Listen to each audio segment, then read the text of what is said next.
கர்த்தருக்கு மகிமை உண்டாவதாக. இந்த ஜனவரி மாதத்தின் 4வது வாரத்திலும் 30ஆம் தேதிக்குள்ளாக நம்ம வழிநடத்தி வந்த தேவனுக்கு நன்றி செலுத்துவோமா? பரிசுத்தமுள்ள எங்கள் நல்ல தகப்பனே, ஸ்தோத்திரிக்கிறோம், துதிக்கிறோம் ராஜா. இந்த காலை நேரத்திலும் உண்மை நோக்கி பார்க்கக்கூடிய கிருபை கொடுத்ததற்காக நன்றி தகப்பனே. அப்ப அந்த நாளிலும் உங்களுக்கு பிரியமில்லாத எந்த காரியத்தையும் செய்யாதபடி உங்களுக்கு பிரியமான பிள்ளையை வாழ உதவி செய்யுங்கப்பா. இந்த நாளிலும் எங்கள் தேவைகள் எல்லாவற்றையும் அறிந்திருக்கிறேன் ஆண்டவரே. அதன்படி எங்கள் தேவைகளை சந்தித்து நாங்கள் சோர்ந்து போகாதபடி உங்களுடைய வார்த்தை கொண்டு எங்களை பலப்படுத்துவீராக.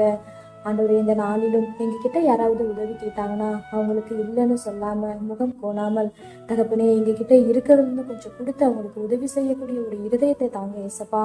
நீர் இறக்க குணம் உள்ளவரா இருக்கிறீர் ஆண்டவரே. நாங்களும் மற்றவர்களுக்கு இறங்கும்படியான ஒரு இருதயத்தை கொடுத்து எங்களை வழி நடத்துவீராக. உண்மை போல எல்லாரையும் நேசிக்கவும் எல்லாரிடத்திலும் தாழ்மையை நடந்து கொள்ளவும் நீர் கற்றுத்தாரும்.